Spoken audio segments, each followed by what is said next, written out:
We have Muhammad in Alexandria. How are you? Hello? Hello. Hello. Hi, am I on the air? You are. From the other end of the world. How are you? Hi, fine, thanks. How are you? Fine. I just wanted to say that I've been watching your show for a long time on YouTube, and I absolutely love it. I can't believe that something like this is real. Like, we need something like this in the Middle East. Believe it. I mean, oh my God, how badly do we need something like this here? Well, I've been to Alexandria, but I'm not going to come back over there and set up the show there. You can set up a show there. Unfortunately, not a few hundreds. Can that actually be at all possible? Anyway, sorry, what I really wanted to talk about was how to try to convince people that atheism is not a bad thing, especially here in Islam, where we hear mosque prayers 5 times a day through gigantic megaphones. And I live in Alexandria, which is actually the birthplace of Christianity. We have such sharp divides here between Muslims and Christians, and one group sometimes attacks the other really brutally. Most of the time it's Muslims against Christians. But how do I introduce my friends to this kind of secular thinking without them completely thinking that I'm evil? Okay. I would say that first what you would have to do is ascertain, you'd have to look at the individual you're talking to and ascertain to what degree they are invested in some of the emotional aspects of their religious indoctrination, which essentially teach them. People with these kinds of belief systems are conditioned right off the bat to believe that anyone who does not hold their beliefs, does not share their beliefs, has a different outlook, rejects we heard it from our earlier caller from London. You know, if you don't believe what I believe, you are evil. And so you have to sort of get down to the degree to which the person you're talking to thinks that way. Oh, if you don't believe what I believe, you're evil. Because that right there is an emotional investment. They're looking at you and they're seeing, you know, Exorcist, right? And you have to sort of get them out of that mindset and just say, no, look, I'm a person, I think differently from you, and can we actually talk about ideas here without you constantly seeing, you know, a demon when you look at me, or some sort of devil-influenced, villain. So that is kind of what you have to get around, that there is the whole emotional and sort of gut instinct aspect of religious indoctrination that supersedes and clouds the reasoning faculty. And so this is why you have these horrible religious differences. This is why you have Christians and Muslims and Jews just, you know, going at it like this, because they don't see the other groups as human beings. They see them as, you know, devils and apostates and sinners and people deserving of retribution, and not as other human beings. And so that's what you got to get around first. Well, in the case of Islam, I don't know how familiar you are with our principles, but Muslims see Jews and Christians as previous receivers of the revelation of that same God that came down to us. So basically what Islam is doing is like, it's saying, oh yeah, all your prophets, the Jew prophets, are all part of our faith. Muhammad was preaching the same message we did, so Islam has this brilliant cover-up to allow itself to monopolize the monotheistic faith, and the Prophet Muhammad is very famous for saying, I am the last prophet. And so, like, I don't know what to tell people. I want to know if I can become an atheist. Why can't other people? For me, it was just a matter of reading and thinking about it. It was just thinking about it, like, why on earth would God choose Arabic of all possible human languages? And why would God choose that time and that place? Do people not think about these things? That the same God that created the galaxy, the Andromeda galaxy, the color purple, and all this, he speaks in rhymes. He speaks Arabic. He has good Arabic spelling. I just don't get it. I don't know how somebody could eat up the possibility that God wrote a book. And evidently, before that, he was inspiring in Aramaic, and then before that in Hebrew. I think if you spend a lot of time focusing on how you manage to escape, you can find some clues, at least, to what sort of arguments you might want to make. But this idea that Islam is somehow protected because it manages to fold in these previous two Abrahamic traditions is just kind of nonsense. It's kind of surface theology. In much the same way that, you could say Christianity is Judaism 2.0. It is and it isn't. And there's a reason why Jews don't accept that Jesus was God, that he wasn't the Messiah, that he didn't fulfill prophecy. And when people in theological circles actually start talking about this, now you can get somewhere. But meanwhile, you've got Christians charging on ahead saying, oh, no, he fulfilled every single prophecy. Every prophecy's come true. This is all good. He's definitely God. The Jews just somehow haven't managed to see it. God love them. They got their own deal with God, and we'll work that out later. And then the Muslims say, oh, yes, and it was all right, and Jesus was a prophet.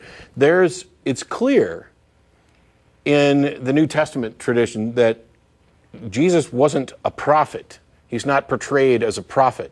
He's portrayed as divine. As the Son. As divine, as being Gaia. Now, if Islam comes out and says that Jesus was a prophet, that's the only way that is being accommodating is at like the kindergarten level of theology. It's actually an affront. It should be an affront to Christians who think that Jesus is divine for Muslims to be saying, oh, he's just a prophet. And it should be an affront to Muslims who think he was a prophet for Christians to be saying that Jesus is divine. And I think that's in some areas that's a significant point of contention. And yet, somehow or another, we have people who have managed to adopt either religion out of the other because they think they're somehow connected. It's because people don't seem to know very much about what it is that they believe or why, what it is these religions say. No, a lot of people have no clue, have zero clue about what their people say. A lot of Muslims have never read the Quran from beginning to end, and even the ones that do, they don't understand it. This kind of Arabic is really old. I mean, the Arabic we speak today, every day, is modern, standardized Arabic and dialects and colloquialisms and all that. The language of the Quran is ancient, absolutely ancient. And modern students in English classes aren't going to understand Shakespeare without guidance. Mm-hmm. I mean, that we're talking about just how much English has changed in a handful of years. Exactly, just the idioms and everything. Yeah. It's completely different. And to answer your question about why do people think that they always think that God would speak in their language and have their language? You have to remember when you think of it in terms of that to each believer, what God really is an idealized projection of the believer's self-image that they have projected onto the universe as a whole. Then it's easier to understand why they think that way. So so that's another thing that you have to kind of get around. You're dealing with arguments or beliefs in which the believer is personally, emotionally invested much more than intellectually invested. Because, as you point out, if this were a purely intellectual exercise, they would strive to understand, they'd strive to read things, study, understand, what have you. And while some believers do that, even the ones who do that, still have that degree of emotional investment. God ultimately ends up being a guy who always agrees with you. He always agrees with your politics. He agrees with your views on sex and marriage and what food you should eat and not. And exactly, that's the amazing thing about God. He just always agrees with you. He's your best pal. That's that whole idealized self-image projection thing. So there's the emotional connection you've got to work around. What were the key elements of your transition out of Islam? Is this Matthew? Yeah. I just want to say you're like a celebrity to me. So. Thanks. Sorry, what was your question? I wanted to know what were like the key elements, the points that made you think the most, that helped lead you out of Islam. Well, I was never really as firm as a believer as they get. I mean, my parents are pretty upper middle class, and they speak French and Arabic and stuff. I just started learning English a while ago, and when I read the Quran in English, I was like, this makes a lot less sense in English than it ever did in Arabic. So I was just thinking about why, if God really did exist and he really did want to reveal himself to human beings, why wouldn't he just reveal himself to every single human being on the planet in all languages, say the exact same thing simultaneously to everybody, and tell them to stop fighting each other forever? Is that too much is that ridiculous to imagine? Is that ridiculous to expect that from God? I think it's a little more effective than a burning bush or a pillar of fire or plagues, and then taking a band of rabble-rousers and giving them the truth to disseminate to everybody else. I mean, I find it absolutely absurd. hey, I've said it before. The God starts off and I got a man, and oh well, that wasn't enough. Let's make him a partner. So now I got a man and a woman. Everything's gonna be fine. And then that goes bad, and so all right, kick you guys out of the garden. No more. Get to play nice with everybody else, and then it builds up and it goes horribly, horribly wrong again. So now I'm gonna flood the whole earth and just keep this one family alive. Instead of focusing on everybody, it's one family, and surely this one good family will correct things. And then a few hundred years later, they're building a tower, and no, that's not what you can't build a tower to heaven. I didn't want you to do that. So let's confuse them all. And now instead of worrying about everybody on the planet, I'm just going to stick with this one little tribe where everything. Maybe I'll get it right this time. Where everything's going to repeatedly go wrong again. I memean, it's this comedy of errors. Where what kind of inept buffoon are we talking about? And in every case, they all think that we've got the truth, and it's our job to disseminate it to everybody else. And interestingly, they're all doing this in competition, and some of them fall by the wayside. Some of them are killed because our God said to kill you and take your stuff, which is about what 80% of the Old Testament's about, or the Tanakh. Yeah, well, actually, thanks to you guys and watching your show, I did read the Old Testament for the first time. It's not a big thing here in Egypt, but I went out, I got a copy in Arabic, and I read it, and I was like, what's so different about the Quran from all these, not nice things that the Old Testament has to say? And then when I showed it to my friend, they're like, well, yeah, the Old Testament was revealed by God, but it was corrupted and became the New Testament, and nobody could make up their minds. And then they go on to say how the Quran has been unchanged for 1,400 years. Well, it shows. Yeah. I mean, it was written by 7th century men for 7th century men. How it's so obvious. I don't know.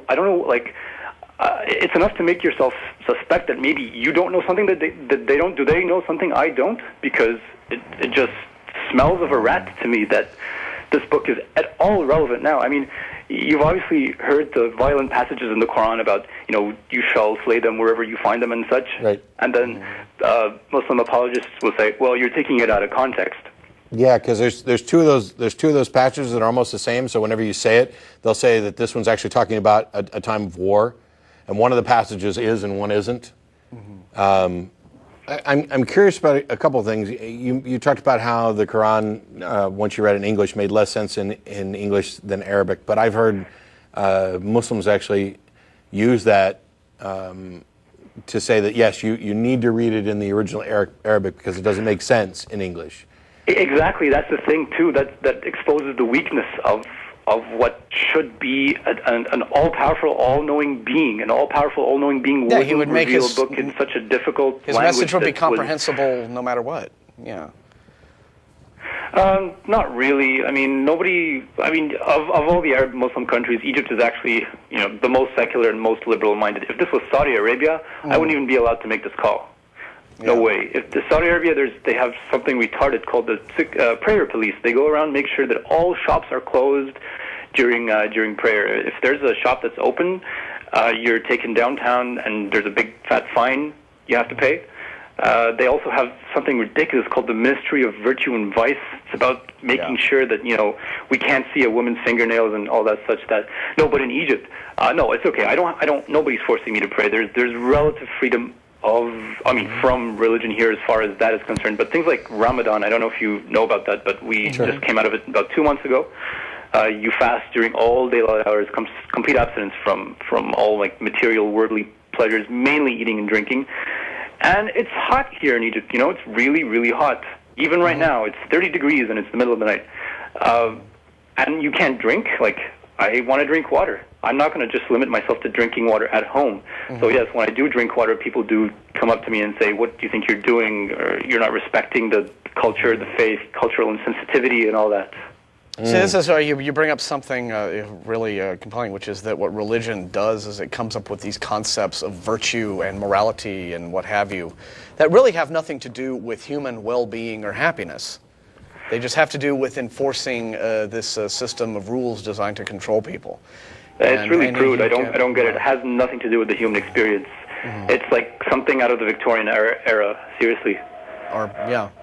beyond. But anyway, we're running short on time, and I appreciate the call. Yeah, thank you. And Okay, yeah, thanks very much for taking my call. Sure, Stay in call touch back with us anytime. through, Let us know what's going on. through email and what have you, if you like. All right, bye. All right.